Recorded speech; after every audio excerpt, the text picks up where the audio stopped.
إن الله لا يغفر أن يشرك به ويغفر ما دون ذلك لمن يشاء.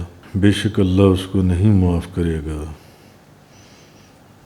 کہ اس کے ساتھ شرک کیا جائے، اور جو گناہ اس سے کم ہوگا یعنی شرک کیے جانے سے، اس کو جس کے لیے چاہے گا بخش دے گا، اس کی مرضی ہے. شرک کو معاف نہیں کرے گا، شرک کے علاوہ جو بھی گناہ ہوگا وہ جس کے لیے چاہے گا بخش دے گا. وَمَن يُشْرِكْ بِاللَّهِ فَقَدْ ضَلَّ ضَلَالًا بَعِيدًا. اور جس نے اللہ کے ساتھ کسی کو شریک بنایا تو بلا شبہ وہ گمراہی میں مبتلا ہو کر بہت دور جا پڑا، بہت دور. اسی سے ملتی جلتی ایک آیت 10 اپریل کو سورۃ النساء کی آیت نمبر 48 کے بیان میں اس کا بیان ہوا تھا، جس میں اللہ پاک نے فرمایا تھا ان اللہ لا یغفر ان یشرک بہ ویغفر ما دون ذلک لمن یشاء. بے شک اللہ تعالیٰ نہیں بخشتا اس بات کی کہ شرک کیا جائے اس کے ساتھ، اور بخش دیتا ہے اس کے علاوہ جس کو چاہتا ہے. شرک کو نہیں معاف کرتا، اس کے علاوہ جس چیز کو چاہتا ہے بخش دیتا ہے. وَمَن يُشْرِكْ بِاللَّهِ فَقَدِ افْتَرَىٰ اِثْمًا عَظِيمًا. اور جو شریک ٹھہراتا ہے اللہ کے ساتھ تو وہ ارتکاب کرتا ہے گناہ عظیم کا. جو اللہ کے ساتھ کسی کو شریک ٹھہراتا ہے تو وہ ارتکاب کرتا ہے گناہ عظیم کا. تو اس آیت کا ذکر جو ہے سورۃ النساء کی آیت نمبر 116 کا بیان، یہ سورۃ النساء کی آیت نمبر 48 کے بیان میں 10 اپریل کو پہلے گزر چکا. لیکن پھر بھی میں آپ کو اس کا ایک خلاصہ عرض کر دیتا ہوں اس آیت کا جن سے. علامہ ابو عبداللہ الانصاری القرطبی اپنی تفسیر احکام القرآن میں شرک کے متعلق فرماتے ہیں، آپ فرماتے ہیں کہ شرک کے 3 مرتبے ہیں. کتنے مرتبے ہیں؟ اور تینوں ہی حرام ہیں. شرک کے 3 مرتبے ہیں اور تینوں کے تینوں مرتبے جن سے ہیں وہ حرام ہیں، شرک کے جن سے ہیں. ایک تو یہ، ایک مرتبہ تو یہ کہ اللہ تعالیٰ کے علاوہ کسی انسان، جن یا شجر و حجر، کسی درخت کو، کسی پتھر کو، کسی انسان کو، کسی جن کو خدا مان لینا، اس کی عبادت کرنا، اور یہ شرک عظیم ہے. وہ فرماتے ہیں ایک درجہ تو یہ ہے. شرک کے 3 درجے ہیں اور تینوں درجے حرام ہیں، اور یہ سب سے بڑا درجہ شرک اعظم ہے جن سے کہ آپ کوئی شخص کسی انسان کو یا کسی جن کو یا حجر و شجر میں سے کسی پتھر کو وہ الہ مان لے، یہ شرک اعظم ہے. اور دوسرا درجہ یہ ہے کہ کسی کے متعلق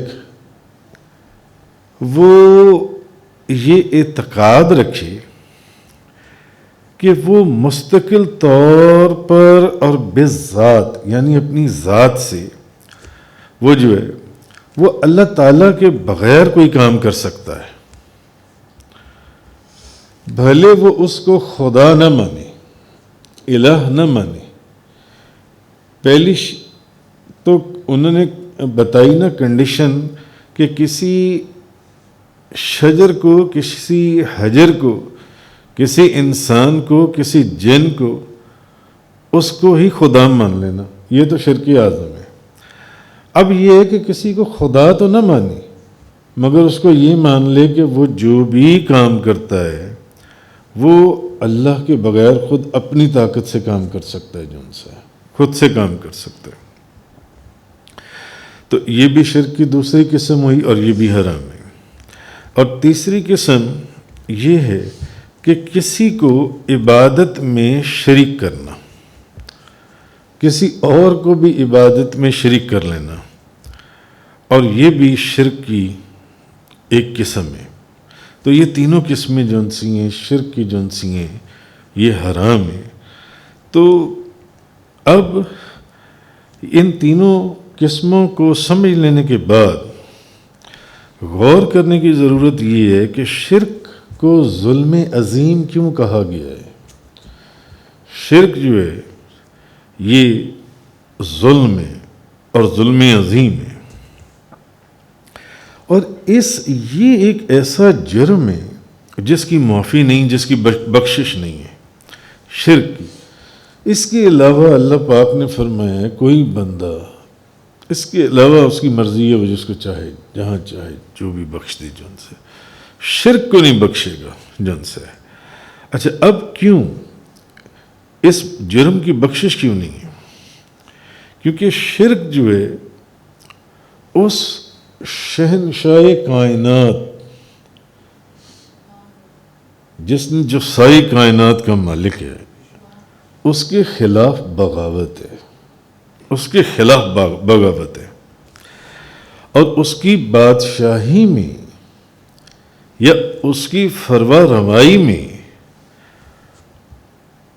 اس کو حاکم اعلیٰ تسلیم نہ کرنا اور اس کے برابر کسی اور کو کھڑا کرنے کی کوشش کرنا۔ تو ظاہری جو حکومتیں دنیاوی حکومتیں جو ان سی ہیں، وہ سنگین سے سنگین جرم معاف کر دیتی ہیں، لیکن جو بغاوت کے طور پر حکومت کے خلاف کھڑا ہو جائے اس کی گردن کاٹ دیتی ہیں، اس کی گردن نہیں چھوڑتی، اس کا جرم نہیں معاف کرتی، جو حکومت کے خلاف بغاوت کے طور پر کھڑا ہو جائے۔ تو اب آپ یہ سوچیں کہ اس قادر مطلق یا اس شہنشاہ کائنات کے سامنے کسی اور کو شریک کر دینا اور اس کے سامنے ایسی بغاوت کو کھڑا کر دینا، اس لیے یہ وہ ظلم عظیم ہے جس جرم کی جان سی ہے بخشش نہیں ہوگی اس جرم کی۔ تو اس کی الوہیت کا جو انکار کرے یا اس جیسا کسی کو سمجھے، اس سے بڑا کوئی جرم نہیں ہے۔ اچھا، اس کو نہیں معاف کرے گا، مگر یہ بھی اس صورت میں کہ اگر اس کی موت توبہ کرنے سے پہلے آ جائے، وہ توبہ نہ کر سکے اور وہ کفر کے اوپر قائم رہے اور شرک کے اوپر ہی موت آ جائے۔ لیکن اگر اس نے شرک سے توبہ کر لی اور اس کی وحدانیت اور اس کی توحید کو دل و جان سے اس نے تسلیم کر لیا، تو پھر اس کی بھی توبہ قبول ہوگی۔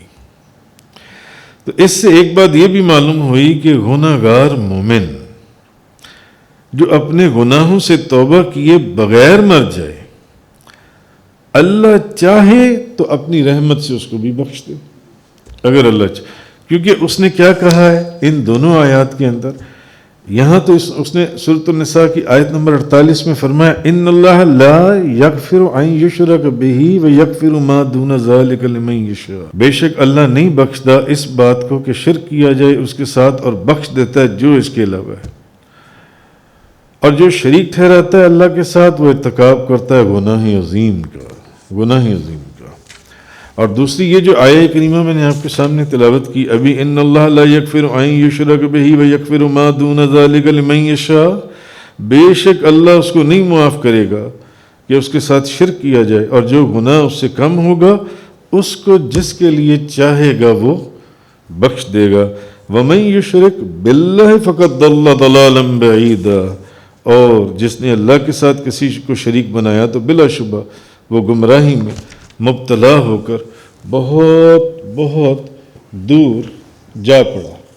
اچھا، اس کے ضمن میں پھر میں نے آپ کے سامنے ایک اور آیت کا بیان بھی رکھا تھا کہ سورہ لقمان کی آیت نمبر 13، وَإِذْ قَالَ لُقْمَانُ لِابْنِهِ وَهُوَ يَعِظُهُ يَا بُنَيَّ لَا تُشْرِكْ بِاللَّهِ إِنَّ الشِّرْكَ لَظُلْمٌ عَظِيمٌ۔ اور یاد کرو جب لقمان نے اپنے بیٹے کو کہا اور اسے نصیحت کرتے ہوئے کہ اے میرے پیارے فرزند، کسی کو اللہ کا شریک نہ کرنا، یقیناً یقیناً شرک جو ہے، ان الشرک لظلم عظیم، شرک جو ہے یہ ظلم عظیم ہے۔ اچھا، اب حضرت لقمان علیہ السلام نے اپنے صاحبزادے، اپنے شہزادے کو سب سے پہلے جو نصیحت کی، جو سب سے پہلی نصیحت کی حضرت لقمان علیہ السلام نے اپنے بیٹے کو، وہ یہ تھی کہ شرک سے بڑا کوئی ظلم نہیں ہے، شرک سب سے بڑا ظلم ہے، سب سے بڑا، اس سے بڑا کوئی اور ظلم نہیں ہے۔ تو انہوں نے اپنے بیٹے کو سمجھایا کہ اے میرے بیٹے، ہر حالت میں اپنے دامن کو شرک کی گندگی اور آلودگی سے پاک رکھنا، اپنے دامن کو شرک سے میلا نہ ہونے دینا، شرک کی گندگی سے۔ اب لقمان حکیم ہے، لقمان حکیم ہے، اور انہوں نے انڈرسٹوڈ سی ایک بات ہے کہ صرف اپنے بیٹے کو اپنے کلام اور اپنی نصیحت سے نہیں نوازا ہوگا، بلکہ عام لوگوں کو بھی نوازا ہوگا۔ ضروری تو نہیں ہے کہ صرف اپنے بیٹے کو ہی وہ اچھی نصیحتیں کرتے ہوں گے، ہدایت کی، سیدھے راستے کی، وہ لوگوں کو بھی اچھی نصیحتیں کرتے ہوں گے، لیکن قرآن پاک نے، قرآن نے ان کے صرف ان اقوال کا ذکر کیا جو انہوں نے اپنے بیٹے کو فرمائے۔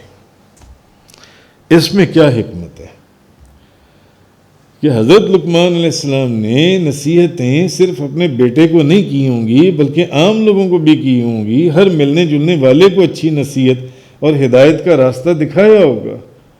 مگر اس کی کیا وجہ ہے کہ قرآن نے ان کے جن اقوال کا ذکر کیا ہے وہ صرف وہ اقوال ہیں جو انہوں نے اپنے بیٹے سے ذکر کیے، جو باتیں انہوں نے اپنے بیٹے سے کی۔ قرآن پاک صرف ان باتوں کا ذکر کرتا ہے، اللہ کا کلام جن سے۔ اس کی کیا وجہ ہے؟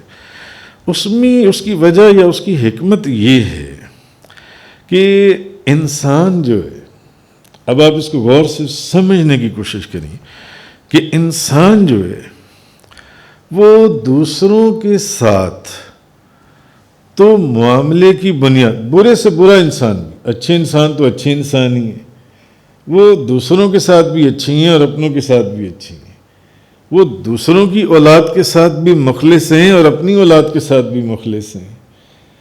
چلیے آپ برے انسان کی مثال لے لیں، جو برے لوگ ہیں، جھوٹے ہیں، رشوت خور ہیں، چور ہیں، شرابی ہیں، جواری ہیں، زانی ہیں، برے کام کرنے والے لوگ جو ہیں، برے سے برا انسان بھی جو ان سے ہے، وہ دوسروں کے ساتھ جو معاملات کی بنیاد ہے اس میں ریاکاری کر سکتا ہے، اس میں تصنع، دکھاوا ہو سکتا ہے۔ اگر ریاکاری نہیں کر رہا تو اس میں دکھاوا بھی ہو سکتا ہے، کسی کو دکھا رہا ہے، اور میں بھی کہ اس میں ریاکاری بھی نہ ہو، اس میں تصنع بھی نہ ہو، مگر جو دوسروں کو وہ نصیحت کر رہا ہے، ہو سکتا ہے اس کے اندر کوئی فریب ہو سکتا ہے اس میں کوئی فریب ہو۔ ایک انسان جو ان سے دوسروں کے ساتھ، لیکن ایک باپ وہ نیک ہے یا گناہ گار ہے، وہ عموماً اور خصوصاً اپنے بیٹے کو جب بھی نصیحت کرے گا تو کم و بیش 100% سچائی اور اخلاص کی بنیادوں کے اوپر نصیحت کرے گا۔ آپ دنیا میں دیکھ لیں، بڑے سے بڑا جھوٹا، رشوت خور، فریب، بے ایمان، چور، پیسوں کو ادھر ادھر کرنے والا، جھوٹا، بے نمازی، دوسروں کو 10 نصیحتیں کرے گا، مگر اس دوسروں کی نصیحت میں اس کی ریاکاری بھی ہو سکتی ہے، دکھاوا بھی ہو سکتا ہے، اور فراڈ بھی ہو سکتا ہے، فریب بھی ہو سکتا ہے، لیکن ایک باپ جب اپنے بیٹے کو کوئی نصیحت کرے گا تو وہ 100% کم و بیش سچائی اور اخلاص کی بنیادوں کے اوپر ہوگا۔ ایک باپ جب اپنے بیٹے کو کوئی نصیحت کرے گا یا کوئی چیز سمجھائے گا تو اس میں 100% کم و بیش اس میں کوئی عیاری نہیں ہوگی، کوئی چالاکی نہیں ہوگی، کوئی غلط بیانی نہیں ہوگی۔ ایک باپ جب اپنے بیٹے کو نصیحت کرے گا تو اب عرب کے جو لوگ ہیں یہ اس برے طریقے سے شرک کے اندر مبتلا تھے کہ 360 بت تو انہوں نے خانہ کعبہ کے اندر رکھے ہوئے تھے جن کی پوجا کرتے تھے، بتوں کی۔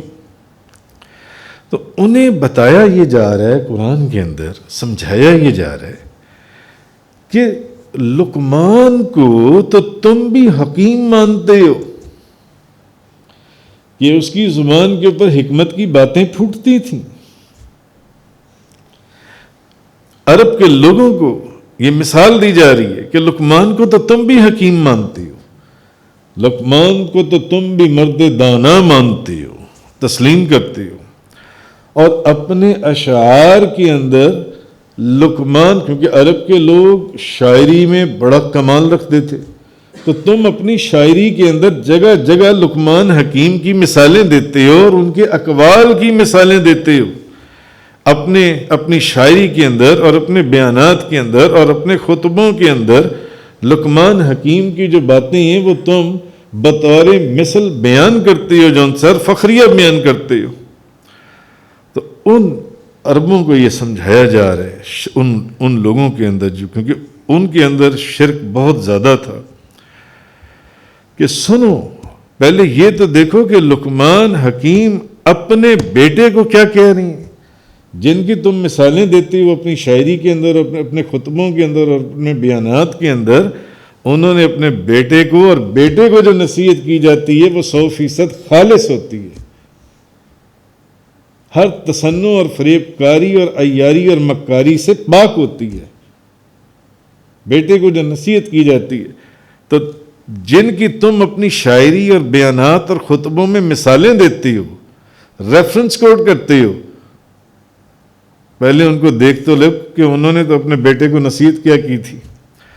انہوں نے کہا تھا یا بنی لا تشرک باللہ، اے میرے پیارے فرزند کسی کو اللہ کا شریک نہ بنانا، ان الشرک لظلم عظیم، یقیناً شرک جو ہے یہ ظلم عظیم ہے، شرک جو ان سے ہے یہ ظلم عظیم ہے۔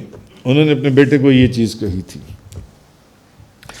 اس طرح یہ جو آیت مبارکہ تھی کہ ان اللہ لا یغفر ان یشرک بہ ویغفر ما دون ذلک لمن یشاء، بے شک اللہ اس کو نہیں معاف کرے گا کہ اس کے ساتھ شرک کیا جائے، اور جو گناہ اس سے کم ہوگا اس کو جس کے لیے چاہے گا بخش دے گا۔ ومن یشرک باللہ فقد ضل ضلالا بعیدا، اور جس نے اللہ کے ساتھ کسی کو شریک بنایا تو بلا شبہ وہ گمراہی میں مبتلا ہو کر بہت دور وہ جا پڑا جو ان سے بہت دور۔ اب آگے فرمایا جا رہے ان یدعون من دونہ الا اناسا وان یدعون الا شیطانا مریدا، یہ مشرک اللہ کے سوا صرف عورتوں کی عبادت کرتی ہیں اور یہ صرف سرکش شیطان ہی کی عبادت کرتی ہیں۔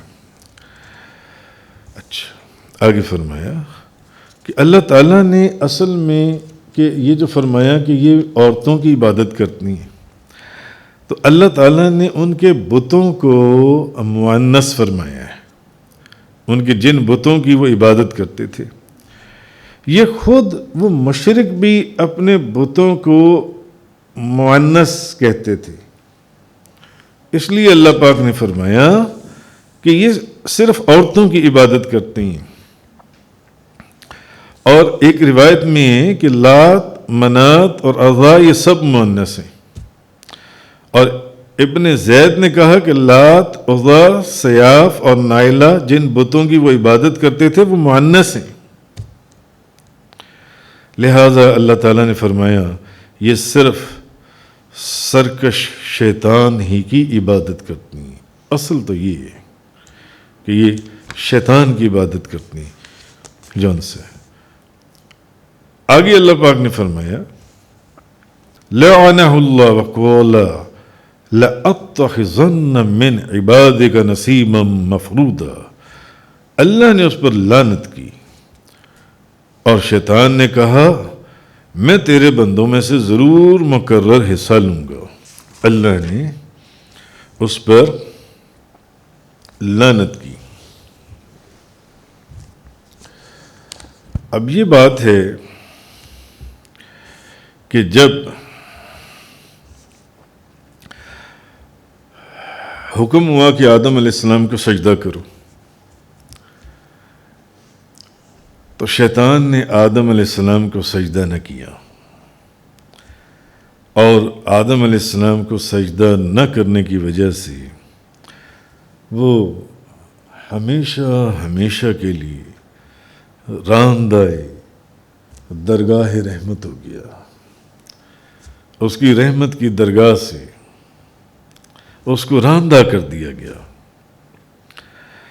تو شیطان نے اسی وقت دل میں آدم علیہ السلام کی اولاد کو گمراہ کرنے کا پروگرام بنا لیا، ارادہ کر لیا، اور پھر صاف صاف اس کا اظہار بھی کر دیا. اس کا اظہار بھی کر دیا. اس کے اوپر اللہ پاک نے فرمایا لعنہ اللہ وقال لأتخذن من عبادک نصیبا مفروضا، کہ لعنت کی اس پر اللہ نے. اس نے کہا تھا کہ میں ضرور لوں گا تیرے بندوں میں سے اپنا حصہ مقرر. میں تیرے بندوں کو ہدایت کے راستے سے جو میں نے کرنا ہے وہ میں کروں گا. میں حضرت آدم علیہ السلام کی اولاد کو اس نے گمراہ کرنے کا پروگرام بنا لیا، جس کی وجہ سے اور سجدہ نہ کرنے کی وجہ سے اس کے اوپر جن سی لعنت فرمائی گئی، ابلیس کے اوپر جن سی. آگے فرمایا وَلَأُضِلَّنَّهُمْ وَلَأُمَنِّيَنَّهُمْ وَلَآمُرَنَّهُمْ فَلَيُبَتِّكُنَّ آذَانَ الْأَنْعَامِ وَلَآمُرَنَّهُمْ فَلَيُغَيِّرُنَّ خَلْقَ اللَّهِ. اور مجھے قسم ہے میں ضرور ان کو گمراہ کروں گا. اب اس نے آگے سے یہ گستاخی کی. اس نے کہا کہ میں ضرور ان کو گمراہ کروں گا، اور میں ضرور ان کے دلوں میں جھوٹی آرزوئیں ڈالوں گا، اور میں ضرور حکم دوں گا کہ وہ ضرور مویشیوں کے کان چیر ڈالیں. فَلَا يُغَيِّرُنَّ خَلْقَ اللَّهِ، اور میں ان کو ضرور حکم دوں گا کہ وہ اللہ کی بنائی ہوئی صورتوں کو تبدیل کر دیں. وَمَن يَتَّخِذِ الشَّيْطَانَ وَلِيًّا مِّن دُونِ اللَّهِ فَقَدْ خَسِرَ خُسْرَانًا مُّبِينًا. تو جس نے اللہ کی بجائے شیطان کو اپنا دوست بنایا، جس نے اللہ کو چھوڑ کر شیطان کو دوست بنا لیا، تو وہ کھلے نقصان میں مبتلا ہو گیا. اب اصل میں شیطان نے پہلا دعویٰ تو یہ کیا کہ میں ان کو ضرور گمراہ کروں گا، اور حضرت ابن عباس نے فرمایا کہ شیطان کے گمراہ کرنے کا مطلب یہ ہے کہ وہ لوگوں کو ہدایت کے راستے سے ہٹا دے گا. اور کچھ نے کہا کہ شیطان کے گمراہ کرنے کا مطلب یہ ہے کہ وہ لوگوں کو گمراہی کی دعوت دے گا، لوگوں کو گمراہی کی طرف لے کر آئے گا. اور کچھ نے کہا کہ وہ لوگوں کو ہدایت کے راستے سے ہٹا دے گا، گمراہ کر دے گا. شیطان کا دوسرا دعویٰ یہ تھا کہ میں ضرور لوگوں کے دلوں میں جھوٹی آرزوئیں ڈالوں گا. مثلا حضرت ابن عباس نے فرمایا کہ لوگوں کے دلوں میں یہ آرزو ہوگی کہ نہ جنت ہو، نہ دوزخ، اور نہ حشر ہو، اور نہ نشر. اور آپ کو آج کل ایسے لوگ ملیں گے. دوسرا قول یہ ہے کہ وہ ان کے دلوں میں توبہ یہ بات ڈال دے گا کہ گناہ کرتے جاؤ، کر لینا توبہ، بڑا وقت پڑا ہوا ہے، کر لینا استغفار. ان کو توبہ اور استغفار کی طرف آنے نہیں دے گا. کیونکہ خالص توبہ وہ ہوتی ہے جو انسان دوبارہ وہ گناہ نہ کرے، اور اگر انسان وہی گناہ دوبارہ کرتا رہے تو پھر وہ خالص توبہ نہیں ہے، وہ سچی توبہ نہیں ہے۔ تیسرا یہ کہ وہ لوگوں کے دلوں میں یہ آرزو ڈال دے گا کہ آخرت میں وہ تو ایویں بخشے جائیں گے، بڑا اجر اور ثواب ہے، کیا ضرورت ہے نماز پڑھنے کی، کیا ضرورت ہے روزہ رکھنے کی، کیا ضرورت ہے سچ بولنے کی، کیا ضرورت ہے حج کرنے کی، کیا ضرورت ہے زکوٰۃ دینے کی، کیا ضرورت ہے صدقہ اور خیرات کرنے کی، کیا ضرورت ہے نیکی کا حکم کرنے کی، کیا ضرورت ہے برائی سے رکنے کی۔ وہ لوگوں کے دلوں میں خواہشات ڈال دے گا، آرزو ڈال، بس آخرت میں ایسی بخشے جاؤ گی جن سے، اور ان کے لیے ان کی آرزوؤں کو مزین کر دے گا، مزین۔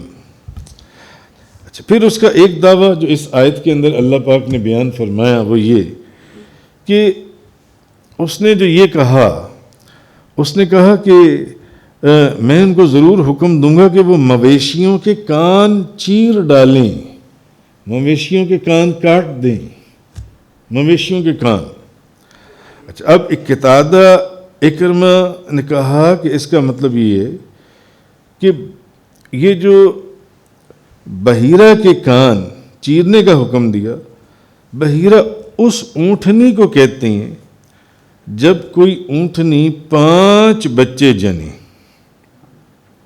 اور 5واں بچہ نر ہو، تو پھر اس نے ان لوگوں کے دلوں میں یہ بات ڈال دی کہ جو اونٹنی 5 بچے دے اور 5واں بچہ نر ہو تو وہ اونٹنی کے وہ جو لوگ تھے کان چیر دیتے تھے، اور اس اونٹنی کا دودھ بھی دھونا چھوڑ دیتے تھے، اور اس اونٹنی سے نفع اٹھانا بھی چھوڑ دیتے تھے، اور وہ اونٹنی جس کا مرضی پانی پیے اور جس کی مرضی زمین سے جا کر چرنا شروع کر دے، اس اونٹنی کو کوئی منع نہیں کر سکتا تھا۔ کیوں؟ اس کے کان چیرے ہوئے ہیں، اس نے 5 بچے جنے اور 5واں نر ہے، اور کوئی بندہ اس کا دودھ نہیں دھو سکتا تھا، اس کو کوئی اپنی چراگاہ سے کھانا کھانے سے، وہ چرنے سے منع نہیں کر سکتا تھا، اپنی نہر سے پانی پینے سے منع نہیں کر سکتا تھا، اس سے کوئی نفع نہیں اٹھاتا تھا، نہ کوئی بندہ اس کی سواری کرتا تھا۔ اور یہ اس وقت لوگوں کے دلوں میں یہ بات تھی، اور وہ لوگ اس وقت اس کو عبادت سمجھتے تھے، اور جو اس نے کہا تھا وہ اس نے کر کے دکھایا۔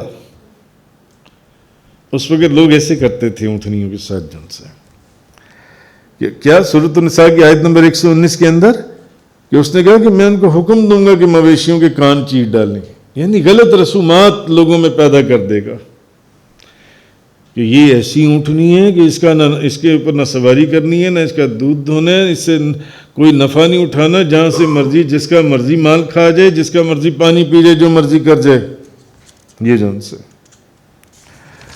اور بخاری شریف میں بھی اس کے متعلق ایک روایت ہے جن سی ہے۔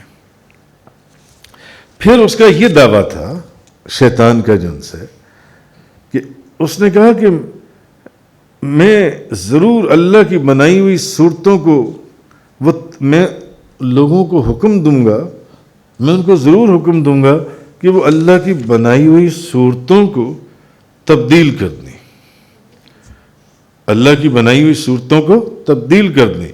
وَلَآمُرَنَّهُمْ فَلَيُغَيِّرُنَّ خَلْقَ اللَّهِ، ان کو ضرور حکم دوں گا کہ وہ مویشیوں کے کان چیر، اور میں ان کو ضرور حکم دوں گا کہ وہ اللہ کی بنائی ہوئی صورتوں کو تبدیل کر دیں، اللہ کی بنائی ہوئی صورتوں کو وہ تبدیل کر دیں۔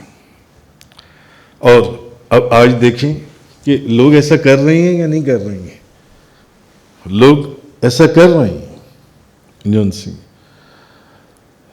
عورتوں کو دیکھیں تو مردوں کی طرح اتنے بال رکھ رہی ہیں، مردوں کو دیکھیں تو عورتوں کی طرح اتنے بال رکھ رہی ہیں۔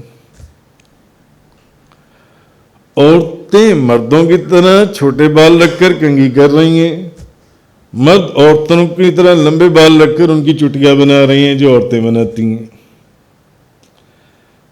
عورتیں اور مرد جو آج وہ اپنے جسموں کے اندر انگریونگ کرواتے ہیں، اس کا کوئی خاص نام، اسپیسیفک نام ہوگا، پوری دنیا میں ہی چل رہا ہے، سوئی کے ساتھ یا مشین کے ساتھ انگریو تصویریں بنواتے ہیں اپنے جلد کے اندر جن سے.